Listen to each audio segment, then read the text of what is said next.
Est-ce que vous m'entendez? Oui, Oui? Alors quand même qu'une chef d'orchestre m'entende pas, c'est pas possible. vous avez raison. Bonjour. Une trahison. Alors je sais bien que c'est le 250e anniversaire de Beethoven, mais on n'est pas tous forcés d'être sourds. Alors, je voulais juste vous dire mon bonheur et mon honneur de parler avec cette chef d'orchestre. Et ce qui me passionne, c'est ces deux mots d'ailleurs. C'est le mot de chef, parce que c'est elle qui est la chef. Et c'est rare qu'il y ait une chef. En général, c'est un chef. Et en plus, c'est un orchestre. Et un orchestre, c'est un rêve que nous aurions d'une république où tout le monde jouerait ensemble.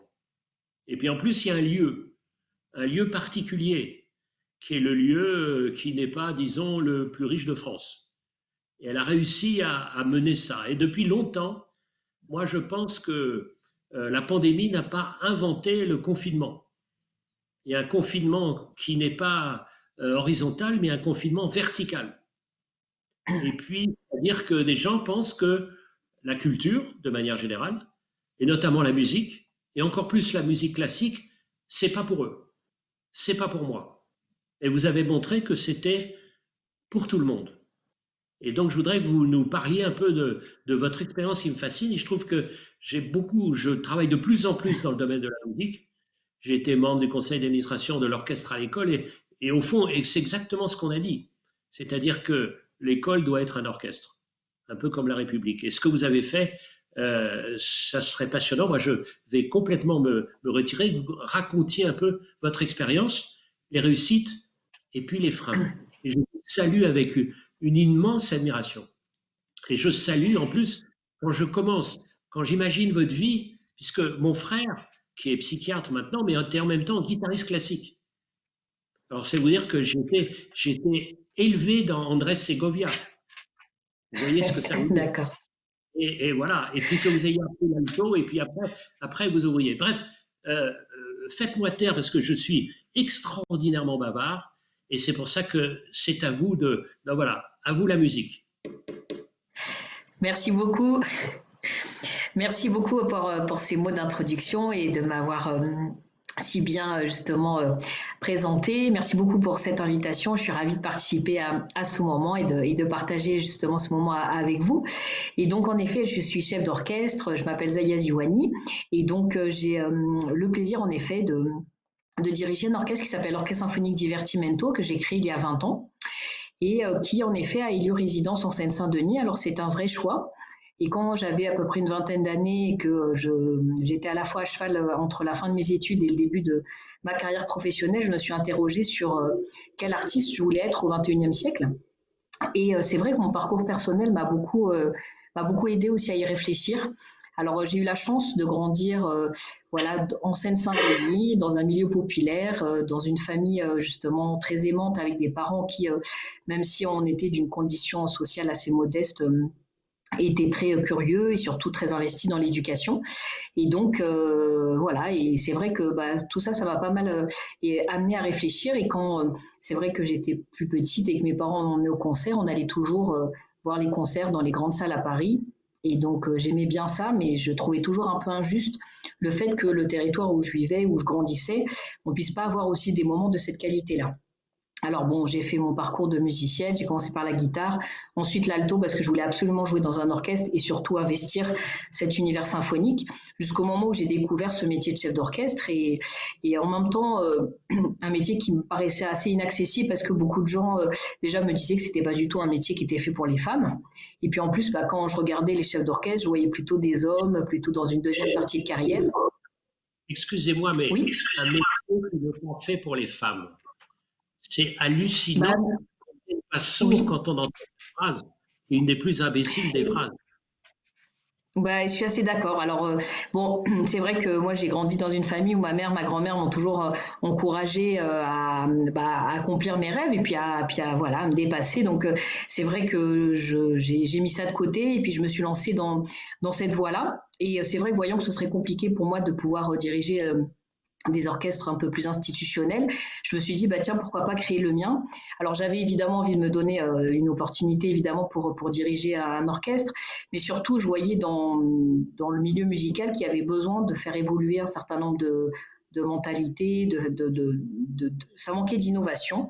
Et donc voilà, donc j'ai créé un orchestre divertimento, et au départ qui était constitué de jeunes musiciens de Seine-Saint-Denis et de Paris.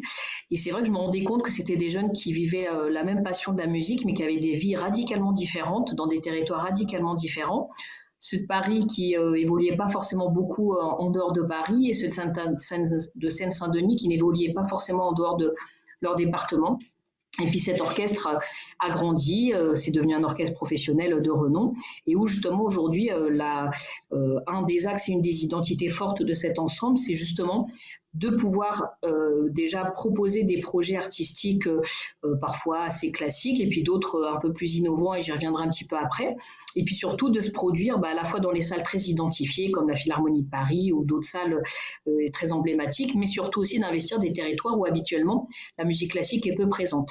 Alors aujourd'hui, ça paraît peut-être plus évident parce que dans les discours des politiques publiques depuis quelques années, on parle un petit peu plus d'accès à la culture, d'essayer d'irriguer un territoire plus largement et sur tous les territoires. Mais il y a 20 ans de ça, je vous assure que c'était loin d'être une évidence. Et quand je disais, écoutez, moi je veux défendre la place de la musique classique en Seine-Saint-Denis, on me disait que soit il fallait que je fasse ce travail-là, que je retourne un petit peu dans ma banlieue, ou que c'était un peu peine perdue parce qu'en fait, il y aura personne qui s'y intéresserait.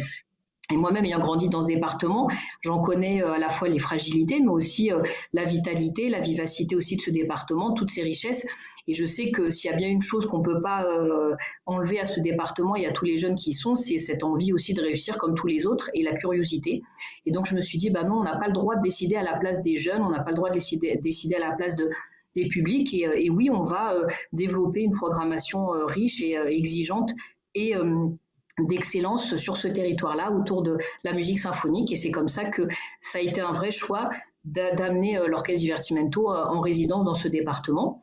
Et puis depuis, maintenant ça fait 20 ans qu'il existe, donc il y a d'autres territoires qui ont fait aussi le choix de nous y inviter, où on a l'habitude aussi de s'engager, et voilà, et aujourd'hui je suis très heureuse, 20 ans, ça fait 20 ans qu'il existe maintenant, de pouvoir mener un certain nombre de projets ambitieux, de faire des concerts aussi très ambitieux sur l'ensemble de ces territoires-là, et puis aussi d'avoir une attention très particulière auprès des jeunes pour leur permettre de découvrir la musique classique, de la vivre, de la partager, et puis même aussi de pouvoir la pratiquer, parce que parfois c'est pas forcément inévitable de pouvoir aller à un concert ou de pouvoir suivre un cursus musical, et donc on essaye avec les musiciens qui m'accompagnent dans cette belle aventure de pouvoir réunir les conditions avec les parents pour justement qu'on puisse amener les enfants à vivre ces beaux moments de musique. Alors, une question. Est-ce que les membres de votre orchestre sont des professionnels dont c'est la vie? Comment est-ce qu'ils sont payés? Ça, c'est la première question. Puis j'en aurai quelques autres après. Oui, alors en effet, ce sont des musiciens professionnels. Alors parfois, souvent, on me pose la question parce que même si aujourd'hui l'Orchestre Divertimento a sa place dans le paysage musical et qu'on est programmé à la Philharmonie de Paris, on fait des projets aussi dans d'autres grandes salles, c'est vrai que pendant longtemps, pour des personnes du milieu de la culture ou même peut-être parfois un peu le grand public ou les médias, ça paraissait un peu étrange d'avoir un vrai orchestre professionnel en Seine-Saint-Denis. Donc en effet, oui, ce sont des musiciens professionnels tous. Ce qui n'empêche pas que parallèlement à cette activité artistique, on ait des projets où on s'engage pour l'éducation, et on a aussi monté une académie parce que pour nous c'était important de pouvoir aussi partager notre passion pour la musique avec d'autres jeunes. Mais oui, c'est un orchestre professionnel, et ça j'y tiens beaucoup parce qu'il n'y a pas de raison que dans ces territoires-là, les publics, que ce soit dans les quartiers prioritaires en Seine-Saint-Denis, mais dans d'autres territoires en France, en milieu rural, n'aient pas aussi accès aux belles œuvres par des artistes professionnels et de renom. Donc voilà, donc moi je tiens beaucoup aussi à ce que l'excellence artistique soit vraiment au cœur de notre projet. Et puis après, en effet, les financements, c'est un sujet qui est assez particulier parce que aujourd'hui on commence à avoir un peu plus de soutien, mais pendant longtemps c'était loin d'être une évidence, et souvent parce que l'orchestre était très engagé et très présent dans des quartiers prioritaires, on nous renvoyait souvent à la politique de la ville par exemple. Et donc voilà, donc aujourd'hui l'orchestre Divertimento est accompagné accompagnés par le ministère de la Culture, voilà, et un petit peu plus récemment, donc ça a été pour moi une grande satisfaction, mais il est aussi accompagné par le ministère de la Ville, et ça a été aussi un ministère qui a été un des premiers à nous soutenir. Et c'est vrai qu'aujourd'hui, mon combat, c'est encore de dire que les œuvres que nous jouons, aujourd'hui par exemple, on est en pleine répétition d'un cycle autour des symphonies de Beethoven. Vous en parliez tout à l'heure avec les 250 ans de sa naissance. Et donc, voilà, c'est un projet qu'on est en train de réaliser en Seine-Saint-Denis, dans des villes comme Stein, comme Sevran, comme Clichy-sous-Bois, Tremblay en France, et puis qu'on va aussi tourner dans d'autres villes en France. Et quand on joue cette symphonie ou quand on joue d'autres œuvres et quand ensuite on va les jouer à la Philharmonie de Paris, et ben on est habillé de la même façon, on joue l'œuvre avec toujours autant d'engagement, c'est la même œuvre aussi belle et aussi complexe qu'elle soit. Et donc, il n'y a pas de raison que parce qu'on le joue dans certains territoires, ça soit considéré comme de la politique de la ville et d'autres de la culture. Donc voilà, il y a eu des progrès, mais il y a encore un gros chemin à faire parce qu'on stigmatise encore beaucoup les gens en fonction du territoire où ils sont et que les politiques culturelles sont encore loin d'être équitables sur l'ensemble du territoire français. On parle beaucoup d'inégalités d'accès au transport, au logement, à un certain nombre de ressources. La culture fait aussi partie des sujets sur lesquels il y a encore beaucoup d'inégalités en France. Ben, on l'a bien vu. D'ailleurs, il a fallu se battre pour que la culture soit reconnue comme essentielle. Vous avez bien vu. On nous a Tout à assénés en fait. disant oui, c'est un produit essentiel, c'est-à-dire une boutique qui vendait du chocolat, c'était considéré comme essentiel, et une boutique qui vendait des livres, c'était pas considéré comme essentiel. Alors, il y a une autre question que je voudrais vous poser qui m'a beaucoup frappé. C'est que dans les dernières statistiques, et notamment européennes, on s'aperçoit que les pratiques culturelles tendent à diminuer au profit des consommations. C'est-à-dire qu'on sent que les jeunes adorent la musique, mais ils adorent entendre la musique moins que pratiquer la musique. Parce que pratiquer la musique, ça demande de l'effort. Et on ne peut pas dire que notre civilisation soit une civilisation de l'effort. Et moi, en tant que petit pianiste ridicule débutant depuis 5 ans, ben, ça me demande un effort de folie, mais que de temps en temps, quand je réussis à enchaîner 3-4 mesures, notamment de la sonate au clair de lune, quel bonheur. Donc, est-ce que vous voyez ça? Est-ce que vous voyez un déclin de l'effort, un déclin de la pratique au bénéfice de la conso? Bah, écoutez, en fait, sur les territoires où moi je suis, je vois plutôt l'inverse, c'est-à-dire que je vois beaucoup de jeunes qui sont intéressés par la musique. Simplement, je pense qu'aujourd'hui, on est dans un moment où il faut aussi réfléchir à la façon dont on permet à ces jeunes de la pratiquer. La musique, c'est un art qui est exigeant. Pour se faire plaisir, il faut progresser. Pour progresser, il faut travailler. Et ce sens de l'effort dont vous parlez, en effet, c'est juste. Et il n'y a pas de secret. Pour en arriver là où moi je suis, j'ai beaucoup travaillé. Et encore aujourd'hui, je travaille énormément. C'est le cas aussi de l'ensemble des musiciens qui accompagnent mon projet. Et donc, nous, on essaye en effet de pouvoir proposer aux jeunes d'aujourd'hui de comprendre justement l'utilité de l'engagement quand on pratique un instrument, au travers justement de projets avec notre académie où on les amène à travailler en effet assez dur pour venir au sein de notre orchestre et par exemple partager une œuvre à nos côtés sur un concert. Donc par exemple le 13 juin prochain, je serai en concert à la Philharmonie de Paris et on a invité des jeunes de notre académie qui vont venir de toute la France et particulièrement de Seine-Saint-Denis à jouer quelques œuvres à nos côtés. Et moi je leur dis, ça ne m'intéresse pas de savoir qui est amateur, qui est professionnel, qui est petit, qui est grand. Je leur donne une partition et je dis, j'attends le même engagement de vous que ceux de mes musiciens professionnels. Et c'est vrai que par ce type d'expérience, ça les amène déjà à être dans une situation où on attend beaucoup d'eux. Et l'exigence, je crois qu'aujourd'hui, les jeunes attendent qu'on soit exigeant aussi avec eux, surtout dans ces territoires-là. Ils ont aussi besoin de beaucoup de confiance en eux et donc ça y contribue. Et donc c'est vrai que moi, je suis assez convaincue que le sens de l'effort, il faut arriver à le vivre collectivement et que souvent, un certain nombre de jeunes ont du mal tout seuls à s'engager dans cette voie-là, mais que par la dynamique collective, c'est quelque chose qui est parfois plus abordable. Alors, c'est un vrai sujet, hein, je ne dis pas que tous les enfants qu'on rencontre vont tous devenir des musiciens professionnels. C'est vrai que la pratique, c'est dur, ça demande de l'exigence, il y a cette notion d'excellence au cœur de cette pratique. Par contre, nous, moi j'essaye avec mes musiciens de les accompagner et surtout d'accompagner les parents pour comprendre aussi ce que c'est et qu'ils aient aussi leur place dans la vie de leurs enfants, dans la scolarité musicale, dans la scolarité de leurs enfants. Et je pense que la réussite d'un jeune, c'est une réussite qui ne se porte pas tout seul, mais qui se porte aussi avec les parents, avec les professeurs de musique, avec les professeurs à l'école, et que c'est comme dans un orchestre, il y a plein de personnes différentes, qui ont des places différentes, qui ont des responsabilités différentes. Et ben c'est pareil pour un jeune. Alors aujourd'hui, la pratique, parfois, c'est difficile parce qu'on n'a parfois qu'une seule façon de la concevoir. On va au conservatoire, on va avoir rencontré un professeur, on travaille en tête-à-tête avec un professeur. Les conservatoires aujourd'hui fournissent un enseignement de très grande qualité, mais on a aussi des jeunes à qui ça ne convient pas forcément. Et je pense que tout à l'heure, vous citiez par exemple l'orchestre à l'école, c'est un des exemples. Nous, avec l'orchestre Divertimento, on a notre académie, l'Académie Divertimento. Il faut vraiment développer des concepts très différents qui permettent aussi à des jeunes de pouvoir s'épanouir dans cette dimension collective. Et je pense que plus on le fera, et plus cette notion de pratique reviendra vraiment dans les pratiques des jeunes. Après, c'est très bien aussi d'écouter de la musique. Il faut aussi, au contraire, les encourager à l'écouter et à venir au concert. Mais je pense aussi qu'il faut s'emparer beaucoup plus encore de cette réflexion autour de comment on doit pouvoir enseigner la musique en France et qu'il y a peut-être aussi pas assez de projets différents qui sont proposés. Mais bon, on se rend compte aussi que depuis quelques années maintenant, il y a plein de nouvelles méthodes aussi, de nouveaux projets qui émergent et j'espère qu'on va les encourager pour amener les jeunes à pratiquer de plus en plus. Mais moi, de mon point de vue, en étant sur le terrain tous les jours, je vois de plus en plus d'enfants qui n'auraient jamais pratiqué de musique en pratiquer, s'épanouir dans la musique et réussir. Donc, je suis assez confiante malgré tout dans l'avenir. Donc,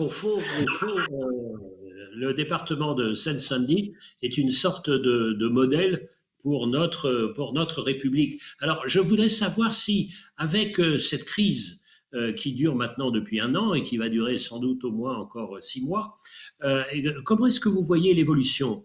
Parce que je vois des tas de jeunes à différents niveaux dans les conservatoires municipaux, régionaux, nationaux, qui attendaient d'avoir leur prix, comme on dit, pour leur ouvrir les portes de leur carrière et qui sont dans une sorte d'embouteillage parce que les places sont prises, parce qu'il y a eu moins de programmation, donc moins de revenus. Ça, c'est la première question.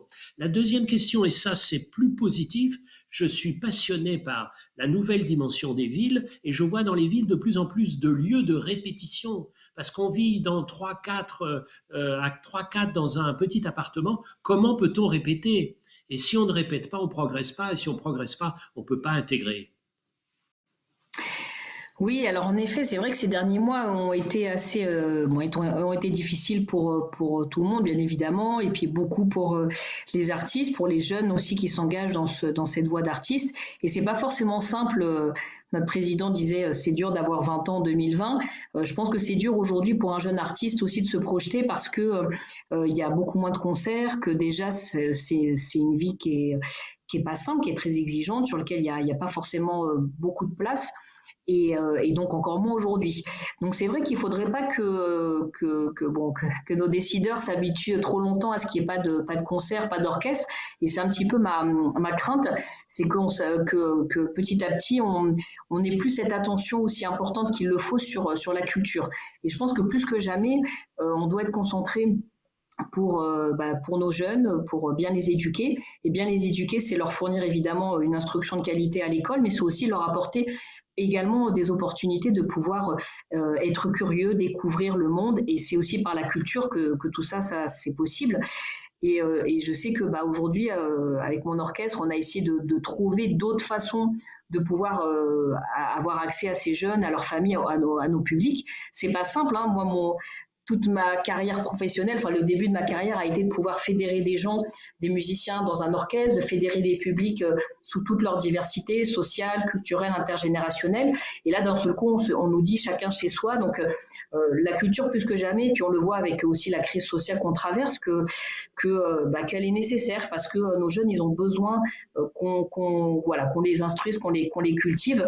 Quand on voit ce qui s'est passé là avec l'assassinat du professeur, on comprend très bien que c'est pas qu'une histoire de liberté d'expression, mais que c'est plus largement une vraie réflexion sur comment nos jeunes aujourd'hui peuvent être bien instruits, bien éduqués et l'accès à la culture. Et je sais qu'il y a un certain nombre de territoires en France que moi je traverse, que je rencontre avec mes musiciens, où il n'y a pas forcément beaucoup d'opportunités justement d'ouverture culturelle. Il y a des territoires qui sont enclavés, il y a moins de transport, il n'y a pas de mobilité. Alors des fois, vous habitez dans un quartier à 19h, il n'y a plus de transport, donc c'est facile de dire il faut aller dans un lieu de culture, mais si vous pouvez y aller, vous ne pouvez pas rentrer chez vous, c'est compliqué. Donc je pense qu'aujourd'hui, plus largement, il faut vraiment qu'on s'engage pour que la culture soit vive dans les grandes institutions, et ça c'est très important, mais vive aussi localement. Et ça, j'insiste énormément, et c'est aussi pour ça que je m'engage beaucoup sur certains territoires et dans une dimension locale et à long terme, parce que j'insiste là-dessus, parce que c'est un travail qui se mène à long terme, et c'est pas sur une immédiateté qu'on aura des résultats. Et donc, c'est pour ça qu'il faut qu'on continue à investir ces projets-là. Et donc, plus il y aura de projets, plus on permettra aussi aux jeunes artistes de pouvoir se projeter et avoir une place. Donc, c'est vrai qu'aujourd'hui, c'est pas simple pour un jeune artiste de se dire, tiens, plus tard, je voudrais être professionnel dans la musique. Moi, je les y encourage malgré tout parce que j'aurais pas aimé qu'on me dissuade de le faire. Mais c'est pour ça aussi que dans le cadre de mon orchestre et avec notre académie, on est très attentif aussi à renouveler aussi nos effectifs, à recruter des jeunes musiciens pour que justement donner des perspectives, notamment sur ces territoires-là qui sont assez fragilisés. Et donc voilà, c'était une des expériences que je voulais partager avec vous notamment. Bon, ben écoutez, je vous remercie beaucoup. Alors, je vais encore travailler une quinzaine d'années et je me présenterai à l'examen ou au concours d'entrée dans votre académie, puisque je suis académicien français, c'est rien du Tout à tout, fait. et j'essaie de monter en niveau pour entrer dans votre académie à vous, ça c'est la première chose. À plus court terme, rendez-vous le 13 juin à la Philharmonie. Et je vous rappelle que la Philharmonie, moi je suis assez souvent, parce que je suis le parrain de la Fondation des Arts Florissants de William Christie, donc on va s'y retrouver. Et je rappelle à Tout tous à ceux fait. qui ne le sauraient pas forcément que Philharmonie, ça veut dire aimer l'harmonie. C'est que nous souhaitons et que ce que vous prouvez, c'est que la culture permet d'élargir le champ du possible. C'est l'inverse de la dépression. Quand on est en dépression, on est plus petit que soi-même, on pense qu'on n'y arrivera jamais, alors que la culture, c'est être plus grand que soi. Et qu'est-ce que c'est que l'objectif d'une vie? C'est d'essayer d'être plus grand que soi. Vive-vous. Vraiment, c'était magnifique d'être dans cet après-midi. C'est une après-midi historique parce qu'on saura à 16 heures si les salles de théâtre, les cinémas et les concerts ouvrent. On va le Tout à fait. savoir. On va le savoir. Dans 2 heures, on va savoir si c'est considéré comme essentiel ou qu'il y a uniquement les grands magasins qui ont la priorité dans notre société. Merci beaucoup et donc à très bientôt et en tout cas au 13 juin. Merci. Et bien Merci beaucoup. Merci, au revoir.